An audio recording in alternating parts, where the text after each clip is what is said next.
তো হে ভিউয়ার্স, কেমন আছেন সবাই? আশা করব সবাই ভালো আছেন। তো আজকে আমরা এক্সপ্লেন করছি দ্য ডিভাইন ফিউরি মুভিটা। আর এই মুভিটা বানানো হয়েছে খুবই ইন্টারেস্টিং একটা গল্প নিয়ে। তো এই জন্য আমি বলবো ভিডিওটা শেষ পর্যন্ত দেখার জন্য, আর নয়তোবা অনেক কিছুই মিস করে ফেলবেন। তো চলুন কথা না বাড়িয়ে শুরু করি আজকের ভিডিও। তো এই গল্পের শুরুতে আমরা দেখতে পারি ইয়াং নামের একটা ছোট্ট ছেলে তার বাবার জন্য নাস্তা তৈরি করছিল। আর যখন নাস্তা রেডি হয়ে যায় তখন সে তার বাবাকে এগুলো সার্ভ করে বলে যে বাবা, এত সুন্দর নাস্তা আমি তোমার জন্য বানালাম, এটার বদলে তুমি আমাকে চাইনিজ খেতে নিয়ে যাবে না আজকে? যদিও তার বাবা প্রথমে তাকে না করে দেয়, তবে পরবর্তীতে প্রেয়ার করার বদলে সে তাকে চাইনিজ খাওয়ানোর জন্য রাজি হয়ে যায়। তবে সে তাকে সরাসরি বলে দেয় যে এটার বদলে তুমি গিয়ে মন থেকে প্রেয়ার করবে। তো এরপরে চার্চে গিয়ে প্রেয়ার শেষ করার পরে তারা বাবা ছেলে একটা রেস্টুরেন্টে এসে খাবার দাবার খাওয়া শুরু করে। এখানে ইয়াং তার বাবাকে কোয়েশ্চেন করে যে বাবা, চার্চে এটা বলা হলো যে যদি মন থেকে কেউ প্রেয়ার করে তাহলে তার দোয়া গড অবশ্যই কবুল করে, তাহলে তুমি কি মমকে বাঁচানোর জন্য মন থেকে দোয়া করনি? এই জন্য আমার মমের মৃত্যু হয়ে গেছে। তখন তার বাবা একটু চিন্তার মধ্যে পড়ে যায়। তবে একটু পরে সে আবার তাকে বুঝিয়ে বলে যে আমি তো তোমার মাকে বাঁচানোর জন্য দোয়া অবশ্যই করেছিলাম, তবে তোমার মা তোমাকে বাঁচানোর জন্য আরও বেশি করে মন থেকে দোয়া করেছিল, এই জন্য তুমি বেঁচে গিয়েছো আর তোমার মায়ের মৃত্যু হয়ে গেছে। আর এগুলো শোনার পরে ইয়াং একটু বেশি হ্যাপি হয়ে যায়। এরপর তারা সেখান থেকে বাসায় ব্যাক করে। রাতের বেলা আমরা জানতে পারি যে ইয়াংয়ের বাবার নাম হচ্ছে গিয়ে পার্ক, আর সে ট্রাফিক পুলিশে জব করে। আসলে যেহেতু আজকে তার নাইট শিফট ছিল, এই জন্য সে রেডি হয়ে রাতের ডিউটির জন্য বেরিয়ে পড়ে আর ইয়াংকে রেখে যায় তার মায়ের কাছে। এরপরে যখন পার্ক রাস্তায় ডিউটি করছিল তখন সে দেখতে পারে একটা লাল গাড়ি এদিকে আসছে। এই জন্য সে গাড়িটাকে থামায় আর তাদের এখানে চেক করার ট্রাই করে যে সে আসলে ড্রিঙ্ক করে ড্রাইভ করছিল কিনা। তবে যখন তারা গ্লাসটা নিচে নামায় তখন আমরা দেখতে পারি এখানে একটা ছেলে আর একটা মেয়ে ছিল। আসলে তাদেরকে দেখতে খুবই ভয়ানক লাগছিল, তাদেরকে দেখতে ডেমনের মতো লাগছিল, কারণ তাদের চোখগুলো ছিল খুবই লাল রঙের আর তাছাড়া তাদের গালের মধ্যে একটা পোড়া চিহ্নও ছিল।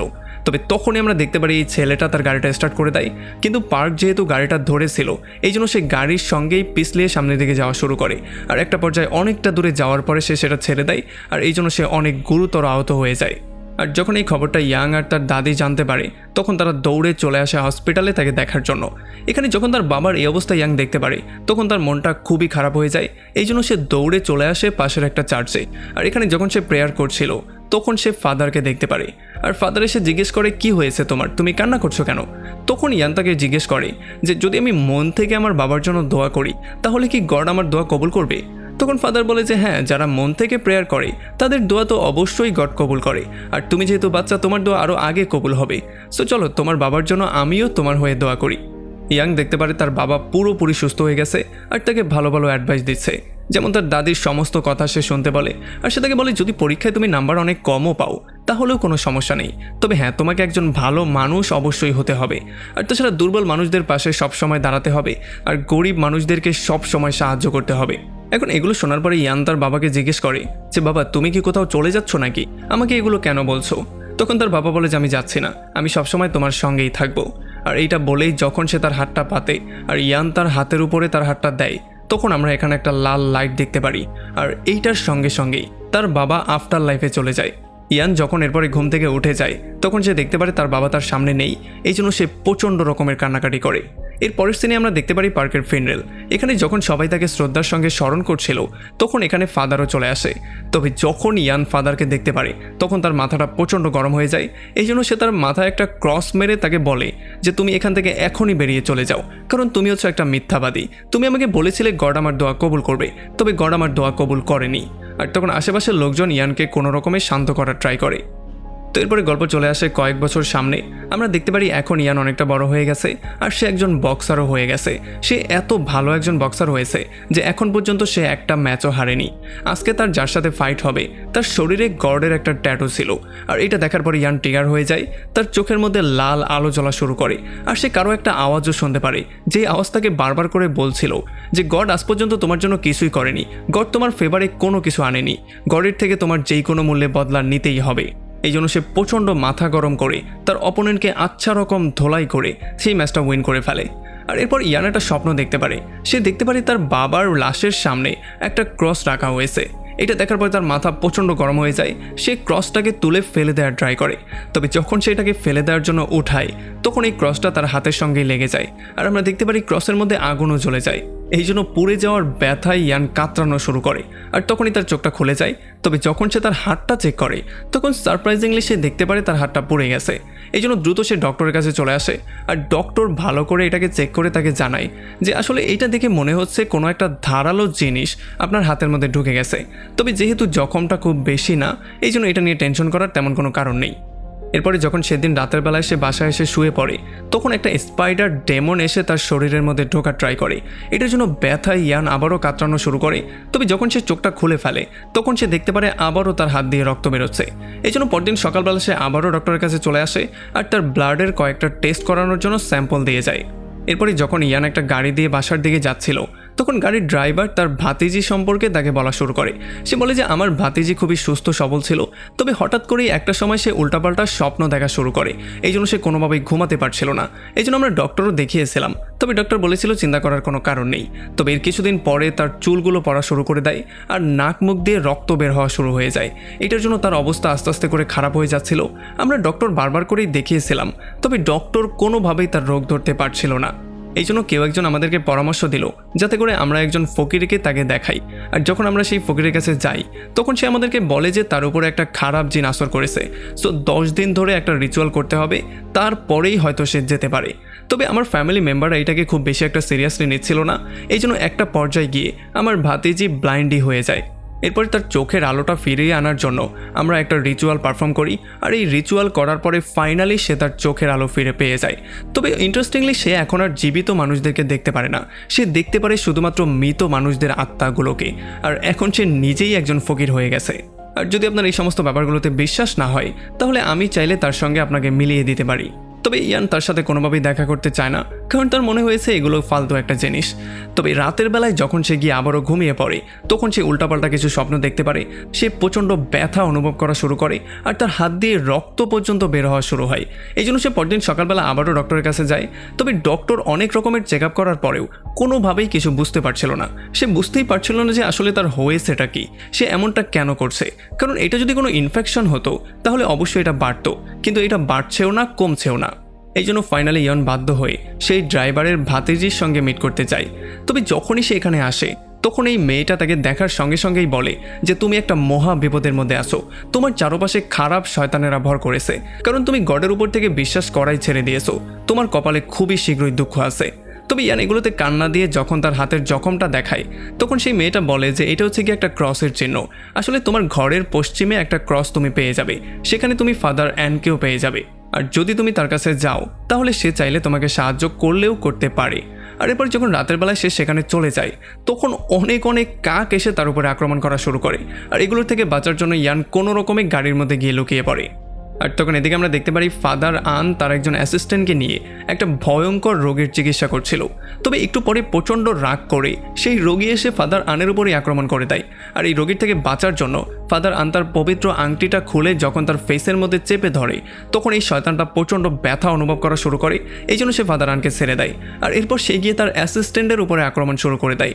সে তাকে ধোলাই করার পরে তার উপরে রক্ত বমি করে দেয়। আর এরপর সে চলে আসে তার ভয়ঙ্কর মনস্টার রূপে। আর এইটা দেখার পরে তার অ্যাসিস্ট্যান্ট প্রচণ্ড ভয় পেয়ে সেখান থেকে পালিয়ে যায়। এখন যেহেতু এখানে ছিল শুধুমাত্র ফাদার আন, এই জন্য সে এসে ফাদার আনের উপরেই আক্রমণ করার সিদ্ধান্ত নেয়। আর যখন সে গলা টিপে তাকে মেরেই ফেলছিল তখন একেবারে শেষ মুহূর্তে এখানে ইয়ান এসে ফাদার আনকে সেভ করে ফেলে। আর সেই শয়তানটার সাথে মারামারি পর্যন্ত করা শুরু করে। যখন সে তাকে মারার জন্য তার মুখের মধ্যে তার হাত দিয়ে চেপে ধরে তখন আমরা দেখতে পারি এই শয়তানটা জ্বলা শুরু করে। মানে ফাদার আনের আংটিটা দেওয়ার সময় সে যেই অনুভব করেছিল এখন সে সেই রকমই অনুভব করছে। আর এই সুযোগে ফাদার আন পবিত্র ওয়াটার এনে তার উপরে মেরে দেয়, যেই জন্য শয়তানটা জ্বলে পুড়ে ছারকার হয়ে সেখান থেকে বেরিয়ে চলে যায়। আর ফাইনালি সেই লোকটাও এই ভয়ঙ্কর কারাগার থেকে মুক্তি পেয়ে যায়। এরপরে ইয়ান এসে ফাদারকে দেখায় তার হাতের সেই চিহ্নটা। সে জিজ্ঞেস করে যে এইটা আসলে কি।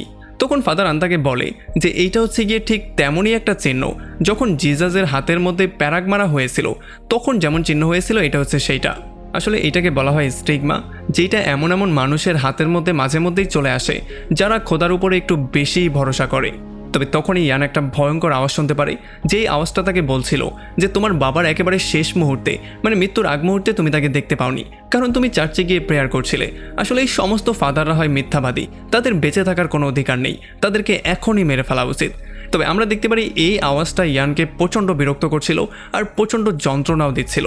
আর যখন ফাদার এই ব্যাপারটা বুঝতে পারে তখন সে কিছু মন্ত্র পড়ে ইয়ানের উপরে ফু দেয়, যেই জন্য ইয়ানের কানে আর এই আওয়াজটা আসে না।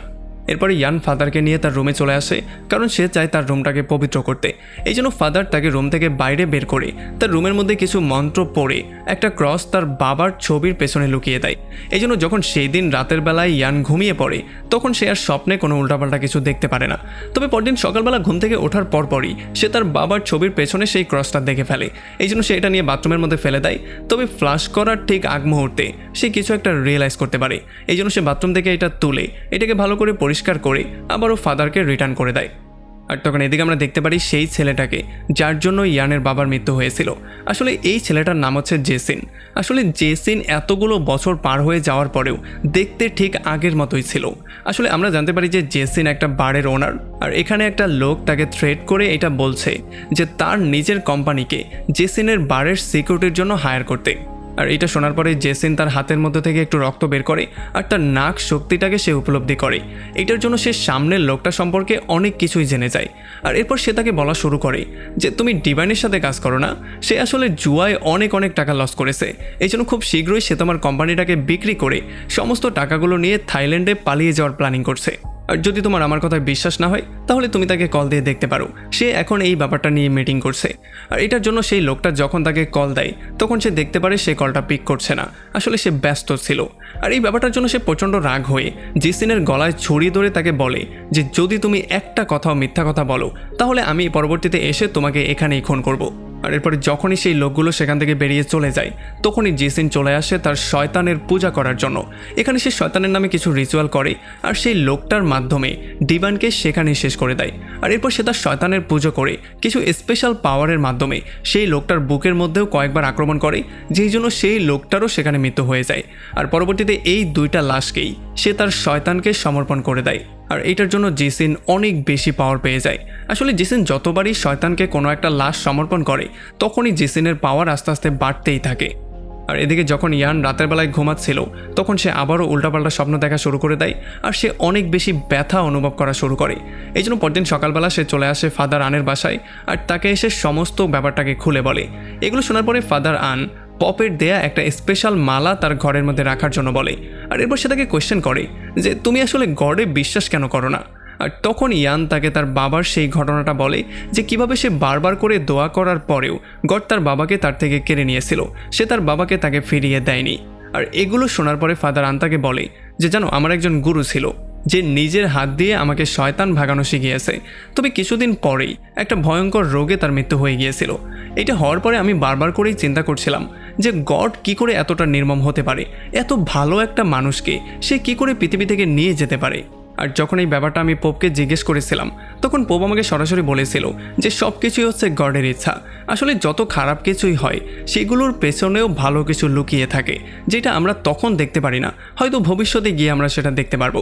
আর এরপরে ফাদার এখান থেকে উঠে পড়ে আর আমরা জানতে পারি ফাদার একটা রোগী দেখার জন্য একটা জায়গায় যাবে। এই জন্য ইয়ান তাকে গাড়িতে করে ড্রপ করে দেওয়ার সিদ্ধান্ত নেয়। তবে গাড়িতে সে ফাদার আনের সাথে কথাবার্তা বলা শুরু করে আর সে তাকে জিজ্ঞেস করে যে আপনার অ্যাসিস্ট্যান্ট কোথায়, কারণ আপনি একা যদি সেখানে যান তাহলে সে আপনার উপরে আক্রমণ করতে পারে আর যে কোনো সময় আপনার মৃত্যু পর্যন্ত হয়ে যেতে পারে। তখন ফাদার আন তাকে বলে যে যদি এমনটা হয়েও যায় তবুও গড এটার পেছনে ভালো কিছুই লুকিয়ে রাখবে। আর এটা বলে যখন ফাদার আন সেখান থেকে বেরিয়ে চলে যায় তখন আমরা দেখতে পারি এগুলো শোনার পরে ইয়ান কিছু একটা ফিল করতে পারে আর সে ফাদার আনের মধ্যে তার বাবার একটা ঝলক দেখতে পারে। এই জন্য সে ফাদার আনকে সেভ করার জন্য সে নিজেই তার অ্যাসিস্ট্যান্ট হয়ে যাওয়ার সিদ্ধান্ত নেয়। তবে ইয়ান তার হাতের মধ্যে একটা গ্লাভস পরে নেয় যাতে করে তার হাতের এই চিহ্নটার সাহায্যে সে কোনো ক্ষতির সম্মুখীন না হয়। এখন যখন তারা রুমের মধ্যে যায় তখন আমরা দেখতে পারি খুবই কিউট দেখতে একটা মেয়ে ফোনে কারোর সাথে কথাবার্তা বলছিল। তবে তার মা ফাদারদেরকে বলে যে আসলে সে হচ্ছে ভয়ঙ্কর একজন মনস্টার যে কিনা আমার মেয়ের শরীরের মধ্যে ঢুকে গিয়েছে। তবে তাকে দেখতে খুবই স্বাভাবিক ও সহজ বলেই মনে হচ্ছিল। এরপরে যখন ফাদার গিয়ে বারবার করে সেই শয়তানটাকে বাইরে আসতে বলছিল তখন সেই শয়তানটা কোনোভাবেই বাইরে আসছিল না। উল্টো এই মেয়েটা ফাদারকে বলে যে আমার মা প্রচণ্ড ডিপ্রেশনের মধ্যে আছে, এই জন্য সে উল্টাপাল্টা অনেক কিছুই দেখতে পাচ্ছে, যেই জন্যই আপনাদেরকে ডেকে এনেছে। আসলে আমার মধ্যে শয়তান টয়তান কিছু নেই। এখন আমরা দেখতে পারি ফাদার ক্রস দিয়ে সেই মেয়েটাকে চেক করার ট্রাই করে, তার পবিত্র আংটিটাও সেই মেয়েটার শরীরে টাচ করায়, তবে এই মেয়েটার কোনো ক্ষতি তো হয়ই না এবং তার শয়তানটাও কোনোভাবে বেরিয়ে আসে না। আর এই সমস্ত ব্যাপারগুলো দেখার পরে ফাইনালি ইয়ান বুঝতে পারে যে আসলে এই মেয়েটাই সত্যি কথা বলছে, তার মা হয়তো বা কোনো একটা ঘোরের মধ্যে আছে। তবে ফাদার এই কথাটা একেবারে মানতে চায় না, সে বিশ্বাস করছিল যে এইটা খুবই চালাক একটা শয়তান যে কিনা এত সহজে আমাদের সামনে আসবে না। এই জন্য সে ইয়ানকে বলে তুমি জোর করে এই মেয়েটাকে ধরে রাখবে আর যা করার এরপরে আমি করব। এরপরে ইয়ান গিয়ে জোর করে সেই মেয়েটাকে বিছনার সাথে ধরে ফেলে আর এরপরে ফাদার হোলি ওয়াটার তার মুখের মধ্যে ঢুকিয়ে দেয়। আর এগুলো যাওয়ার পরপরই আমরা দেখতে পারি এই মেয়েটার মুখ দিয়ে ধোঁয়া বের হওয়া শুরু হয়ে যায় আর সে রক্ত বমি করা শুরু করে। এরপরে শয়তান তার পাওয়ারে চলে আসে আর সে তার পাওয়ার ইউজ করা শুরু করে। সে ফাদারকে ধাক্কা দিয়ে দেয়ালের মধ্যে নিয়ে আছাড় মারে। আর যখন ইয়ান এটা দেখার পরে সেই মেয়েটাকে কন্ট্রোল করতে তার উপরে গিয়ে উঠে, তখন সেই মেয়েটা তাকে নিয়ে সোজা সিলিংয়েই চলে যায়। আর যখন সে তার চোখের দিকে তাকায় তখন ইয়ানের দুর্বলতাটাও সে দেখতে পারে। এই জন্য সে ইয়ানের বাবাকে নিয়ে উল্টাপাল্টা অনেক কিছু বলা শুরু করে, যেই জন্য ইয়ানের প্রচণ্ড রাগ চলে আসে আর সে প্রচণ্ড শক্তি দিয়ে এই মেয়েটাকে নিয়ে খাটে এনে ফেলে তার গলা টিপে তাকে মারার ট্রাই করে। তবে তখন ফাদার আনেসে তাকে বারবার করে থামানোর ট্রাই করে, কারণ এমন করে গলা টিপে ধরলে সেই শয়তানের মৃত্যুটা তো হবেই না, বরং এই মেয়েটার মরে যাওয়ার সম্ভাবনাই সবচেয়ে বেশি। এই জন্য সে কোনো রকমে ইয়ানকে থামিয়ে ফেলে। তবে ইয়ান প্রচণ্ড রাগ করে তার গ্লাভসটা খুলে সেই হাতটা যখন সেই মেয়েটার মাথায় রাখে, তখন ফাদার গিয়ে তার উপরে হোলি ওয়াটার ঢেলে দেয়।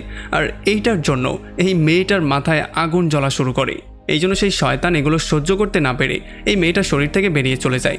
তবে তখন এদিকে আমরা দেখতে পারি জেসিন নামের সেই ছেলেটার চোখ দিয়ে রক্ত বেরোচ্ছিল। আর তখন এদিকে ফাদার সেই মেয়েটার রুমের মধ্যে জেসিনের সাথে মেয়েটার ছবি দেখতে পারে।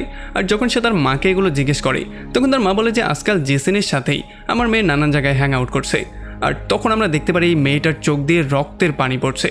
আসলে জেসিন তার উপরে কালো জাদু করছিল, এই জন্য এই মেয়েটার মুখ দিয়েও রক্ত বের হওয়া শুরু হয়ে যায় আর সে প্রচণ্ড যন্ত্রণা অনুভব করা শুরু করে। তবে তখন ফাদার আন কিছু মন্ত্র পড়ে এই মেয়েটাকে কোনো রকমে সুস্থ করে দেয়। তবে তখন এদিকে আমরা দেখতে পারি জেসিন একটা মুরগি বলি দিয়ে ভবিষ্যতের কিছু দৃশ্য দেখে ফেলে। আর এরপর সে চলে আসে একটা অনাথ বাচ্চার কাছে আর সে তাকে আশ্রয় দেওয়ার বাহানা করে তাকে তার কন্ট্রোলে নিয়ে নেয়। আর এরপর সে চলে আসে ইয়ানের সাথে মিট করতে আর সে তাকে তার একটা মিথ্যা পরিচয় দেয়। সে বলে আমি হচ্ছি ফাদার আনের সেই অ্যাসিস্ট্যান্ট যাকে তুমি সেদিন পালিয়ে যেতে দেখতে পেয়েছিলে। আসলে আমার হাতের মধ্যে স্টিগমা টাইপ আছে। আসলে ফাদার আন কোনো ভালো মানুষ না, সে আমাকে তার স্বার্থের জন্য সবসময় ইউজ করতো, সে এখন পর্যন্ত আমাকে ইউজ করতে চায়। আর এদিকে আমরা দেখতে পারি সেই ছোট্ট বাচ্চাটা যার উপরে জেসিন তার কন্ট্রোল নিয়ে নিয়েছিল, সেই বাচ্চাটাও ভয়ঙ্কর রূপ ধারণ করছিল। এখানে সিস্টাররা কোনোভাবেই প্রেয়ার করে এই বাচ্চাটাকে সুস্থ করতে পারছিলই না। এই জন্য তারা ফাইনালি ফাদার আনের কাছে সাহায্য চায় আর ফাদার আন দ্রুত ইয়নকে কল দেয়। তবে ইয়ন তার ফোনটা রিসিভ করে না, কারণ জেসিনের কথাগুলো সে বিশ্বাস করে নিয়েছিল। এই জন্য সে সিদ্ধান্ত নিয়েছে সে ফাদার আনের সাহায্য করবে না, তার নিজের কাজ সে যে কোনো ওয়েতে বের করে নিবে।